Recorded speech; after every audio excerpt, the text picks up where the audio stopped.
People who only visualize success without creating a structured plan are less likely to take action and experience lower motivation over time.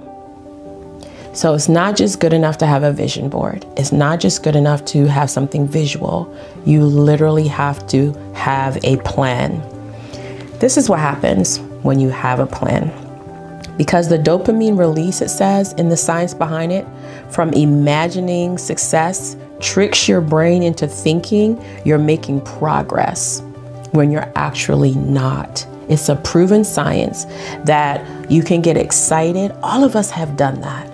You can get so excited, imagine it, close your eyes and visualize. But that's just making you think that you're making progress when you're not. In other words, romanticizing the vision replaces the responsibility of movement.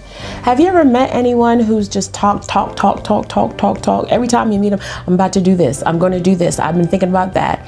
And that's okay to talk about it, right? But after a while, you might be fantasizing. You might be romanticizing. You might just be chatting. All right. And people who have the understanding of vision knows that it requires action. It requires a plan. And sometimes you don't get a dopamine rush. You don't get all of that because sometimes you're moving and you're planning and you are doing your best to make it happen. So let me just encourage you today. God didn't give you a vision to keep you inspired. He gave it to you to activate everything that He's put in you for purpose, right?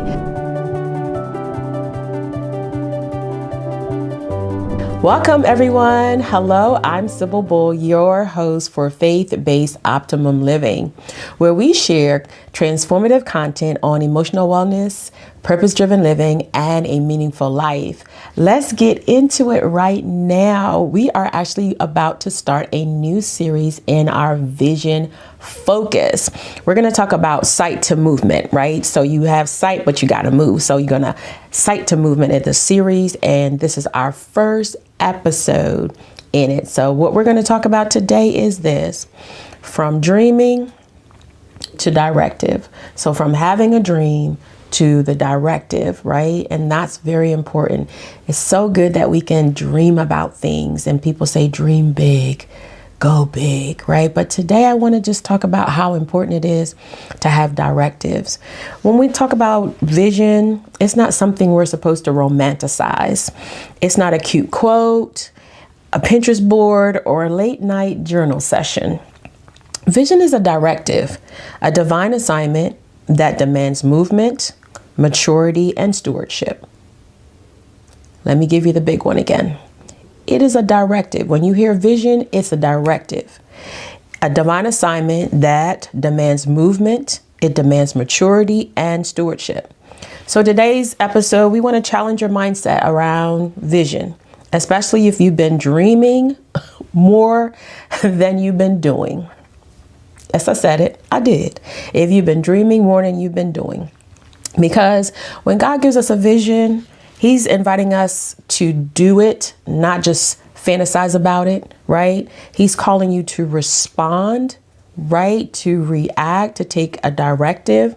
Whether you're a marketplace leader, a ministry builder, creative, or a strategist, this conversation is about to shift from a dreamer's mindset to an assignment posture.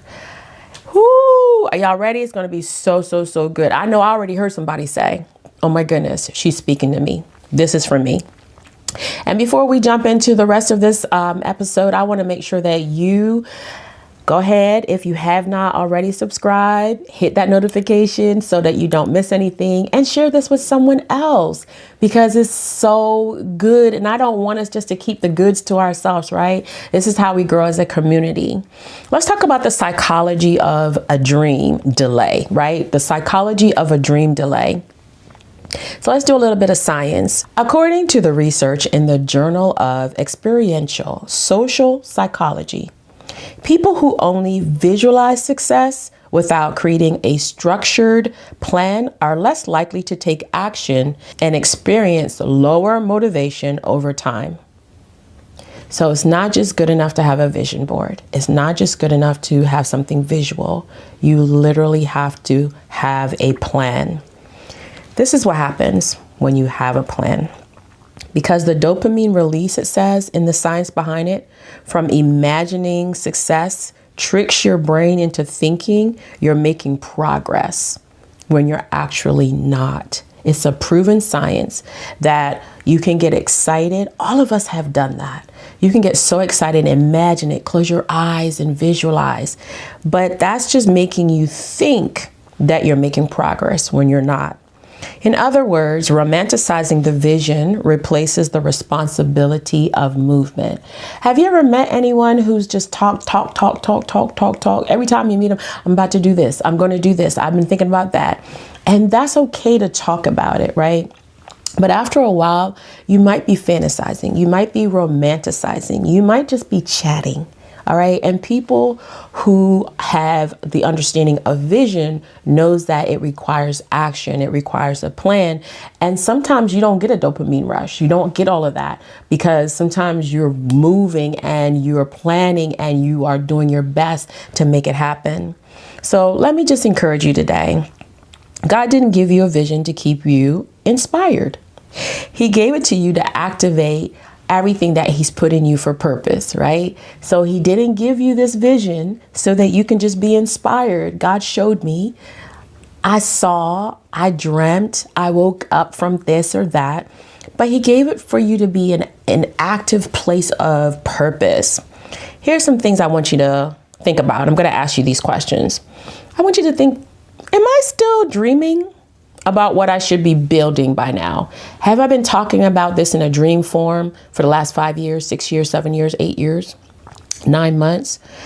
Is it safer to stay in the idea than to ask for help or to risk the responsibility of the reality? Because some people like the idea. They like to throw it around and then we clap for them and we celebrate them. And sometimes, we feel safe in the space of the idea because there's no risk there, right? Here's something else I want you to think about. Have you been investing more energy in planning than in actual movement? You've got the blueprint. You even worked on a business plan. I never worked on a business plan when I started a business. I know somebody said that's not good, but I started action, moving towards it. All right. So I'm not telling you not to work on it, but if that's all you've done, but you've never actually moved towards what you've seen in a vision, then that's what you have to ask yourself. Are you just getting happy and putting out all this energy and planning? I just want to make sure it's all right. I just want to make sure everything's good. I don't want to make any mistake. I really want to succeed. You could be in a trap of a dreamer. So in case you don't know where you are, I want to help you in this episode. From dream to directive. So let's redefine, right? Let's redefine the difference, because sometimes we do dream, but if you're dreaming too long, then you're just a dreamer. So a dreamer's mindset is, this would be amazing one day. One day. That's the dreamer's mindset. The directive mindset says, this is what I've been assigned to build. I'm going to build this.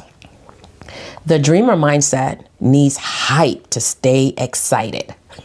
More hype, more cheerleaders on the side. The directive mindset needs structure and I need to stay committed. I need structure and I need to stay committed. That's the directive mindset, the person taking action. The dreamer mindset is, I'm waiting for clarity to feel confident. I just want to make sure that I am clear on what I'm doing. That's the dreamer's mindset. Here's the directive mindset. Moves with confidence, even in the mystery. Honey, I can't even see it, but I just know I'm supposed to do it. I don't know all of the steps, but I know the first two, and I'm going to take the first two. The dreamer is, I just can't see clearly. I need more. I need a little bit more. And then the last one for the dreamer mindset, always craving applause. Someone, again, on the sideline, hyping you up, letting you know you're doing this. The dreamer always wants applause, right? You're doing a good job dreaming. The directive mindset is always wanting alignment. Is this what I'm supposed to do? Is this really working? Should I sell this product? Should I do this course? Should I do this? Should I do that? Where's the alignment? Where am I off? What's not happening? That's the mindset of the person in the directive space, right? So people love vision when it's exciting. And our whole season, we're talking about vision, all the different parts. So you can find yourself in one of these episodes, and you can find yourself in one of these little mini series. We're talking about people loving the excitement, the first flow of it. But real transformation happens when you realize it's not optional. There's something inside of me that says, in my purpose of life, I've got to do this. Like, this is not optional. And sometimes it may not stay exciting. Why? Because I know this is my assignment. This is my purpose in life. This is what I'm supposed to do. I know people don't understand it. Some people aren't supporting me. Some people are criticizing. Some people are judging me.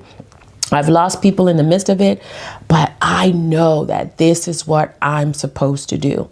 And that's when you know it's not optional and you are in the directive mindset of moving forward. So whether you're running a company or you serve in ministry or you're raising a family, your obedience, your flow of taking the directive is a ripple effect. Habakkuk 2:2. Let me share some faith-based scriptures with y'all. Habakkuk 2:2 says, write the vision, make it plain, so that he may run who reads it. Whoever's going to read your vision will be able to help you and be there for you. So even for the dreamer who's like, people aren't supporting me, you will find that people will support you when you write the vision and make it plain. It doesn't say to wait for the perfect plan. It says, write it. I have rewritten vision, plans, executions, over and over in so many different ways, because you keep getting more clarity as you are moving in action and stewarding what you've been given to do. That's your purpose. This is my assignment. This is what I know I'm supposed to do. And sometimes while you're running, you'll find yourself doing some edits, right? And it's okay. It's not a perfect plan. So if someone challenges you and makes you feel like it needs to be a perfect plan, if you are sure that this is what you're supposed to do, just exhale and be like, you know what? I'll be able to see the rest as I move forward in stewarding this part of my purpose. Vision doesn't need more hype. Vision is not about all the hype, because the hype will die. It will die, and that's okay. Vision is about humility, structure, and follow through. Let me say it again. Vision doesn't need more hype. It needs more humility, because it's going to take humility to get it done, structure, and follow through. How to respond to vision like it's a directive, like you heard it and that's what you're supposed to do. These are the steps you're supposed to take, right? Here's how to shift from the dream zone into directive zone. Here's how to shift. Number one, speak differently. Whatever you're saying may be portraying you, right? Stop saying someday, or when I get it in time, it might happen. Stop saying that and start saying, I've been assigned to do this. I know this is my purpose. Or you can say, I'm currently building, because everyone building knows that it's not complete. And sometimes you're figuring out the dimensions of things and what is necessary when you're building. Why it matters to speak differently? Your language forms your leadership process, right? And your posture. When you speak with clarity, your energy, resources, everything becomes a priority. And that's what's important. When you're speaking like a dreamer, you're not sure, you're kind of all over the place. But when you're speaking as a directive person, a person who understands the vision, and I'm moving forward in that leadership space, I actually start to speak with a little bit of clarity. I have some passion behind that.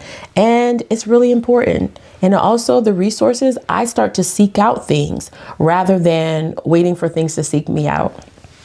Here's number two, how you can respond, how you can shift out of the dream zone is you build a system around it. You got to have a system. No more passion without process.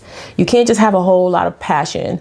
I know I've been there. I've been guilty. I'm talking to myself too from my past, but she is here now and she has grown and matured and she knows you cannot have a whole lot of passion without process. What's the vision about? So here's the outline. You got to know what the vision is about. I'm good at everything. I'm going to, that's okay. But what's the vision about? What are the first three steps? So here's the question. What's the vision about? And the next question you ask yourself, What are the first 3 steps? Only 3 steps. You don't have to get anxiety, put pressure or stress on yourself. You simply can have 3 steps. And here's the other one. What does faithful execution look like in the next 30 days? So 30 days, if I'm executing at this level as a directive, what does it look like? Successful leaders don't just set goals. They calendar vision and build infrastructure around the assignment. I don't have enough time to talk about the process and the systems and why it's important, but we may add that into another season, all right? But it's so important. You want to have all of those things. And here's number 3. You want to submit some timeline. It's accountability when we have timeline. It makes us feel like there's something real. You have other people around you who you're like, I'm going to have this done by this time. I'm going to do this and that. It's about reaching that obtainable goal or that next step. So one hard thing you want to do is making sure that you have high capacity people around you, because that's who you're becoming, right? You want to have high capacity people around you because that's who you're becoming. When you don't have high capacity people around you, there are people who are not doing much, who will tell you you're doing too much. You're trying to do too many things at one time, yada, yada, yada. And some of the counsel, I'm not saying dismiss everyone, but I'm just saying high capacity people are the people who have done it. They have the evidence to show. They have the process to show. They went from dreamer to directive. They can show you those things. Those are the people that you want to have around you, because those people have stretched. They've had to go through different seasons. So high capacity people understand there has to be a starting point, right? They're not going to kill your starting point, but they may be the people who are stretching you or encouraging you to come to the next level, come to the next space of your life, take the next 3 steps, right? You're playing it safe. Those kind of people are there. And so you want to submit a timeline, and those people will help you to be who you need to be. If God's given you a vision, then he's definitely given you a timeline. If he gives you a vision, he gives you a timeline. You don't have to rush to prove anything, right? Because that's not what we're doing, because sometimes there are delays. But even if there are delays, don't be fearful. Don't allow it to make you shake like, oh, maybe I wasn't supposed to do that. A delay is not a denial, just a reminder. And so you can move in urgency, understanding that this is a part of my purpose. I don't necessarily want to just be sitting on the sideline watching other people live their purpose in life and do the vision that they've been given. I want to participate in the vision that God's given me, and however it looks, even if I'm only taking 3 steps. I want you to think about this. Have I been procrastinating because I'm scared of what stewardship really requires? Sometimes we're fearful of all that it's going to require, all that you have to do, the time, the sacrifices, coming out of your comfort zone, showing up in ways that you haven't. So sometimes you might be procrastinating simply because you're scared. And I want you to ask yourself, maybe that's what it is. I'm telling myself I don't have resources. I'm telling myself all these things, but maybe it's about your stewardship. Maybe you don't really want to put all that work in. We want the results, but we don't always want to put all the work in. I'm so happy that we've had this time. I hope that you had really taken a moment to think about, are you in the dreamer space or the directive space? And it's okay. There's no shame. There is no judgment. It's just good to be true to yourself when we're talking about vision in life. You may have received an answer today of why you are still where you are, or possibly why you stop moving forward in the vision that you have, because you have to know that this is purpose. You have to know that you need to steward it the way that God has called you to steward it. And you have to be in a space where you're like, you know what? I have to be willing to sacrifice, to invest, to be uncomfortable for whatever the vision is. And I can't just keep talking about it and be hype about it and have other people hype and then never doing anything. I'm so happy that we've been able to be here together, and I hope that your vision is becoming clearer and clearer as you move forward. You're not carrying a good idea. That's what I want to remind you of. You're just stewarding a God idea. You're not carrying just a good idea, right? There's a lot of good ideas out there, but you're actually stewarding a God idea. God created you and he placed that in you. You can be afraid. You can feel a little bit uncomfortable, and that's okay. But you don't want it to become non-negotiable. You don't want it to be negotiable to do what God wants you to do. You can have emotional fear or apprehension, right? You could feel like, I'm a little bit afraid to do this. It's so big, but you don't want it to make it negotiable. Negotiable meaning that you don't do it. It's a non-negotiable when God gives you an idea. So this week, let's stop calling it a dream. I have a dream. I know Martin Luther King had a dream, but he was also carrying out some things and he was giving actionable steps. So you can have a dream. It starts with it. But let's stop doing that. And let's call it what we should, a directive. I have a directive for my life. Once I have a directive for my life, now I'm saying to myself, I'm able to move forward. I'm able to take some action steps. I can no longer just sit imagining and allowing myself to get excited or hype about something. I have a directive. So we want to stop calling it, I just have a dream, to now I have directive. You're not going to keep fantasizing about your future, because you know what? You're called to build it in boldness. All right. You're called to build it in boldness. You can boldly do what needs to be done. And that's always me in the background cheering you on. You got this. You could do that. All right. So no more fantasizing. Yeah, I'm talking to you. No more fantasizing about the future. Go ahead and start building. And it's okay if you fail in that area.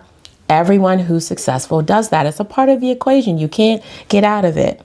Here's your challenge as we're closing out. I want you to go ahead and look at your vision. And if you haven't been doing it the way that we talked about in this episode, I want you to rewrite the vision in the language of your assignment, right? I've been called to do ...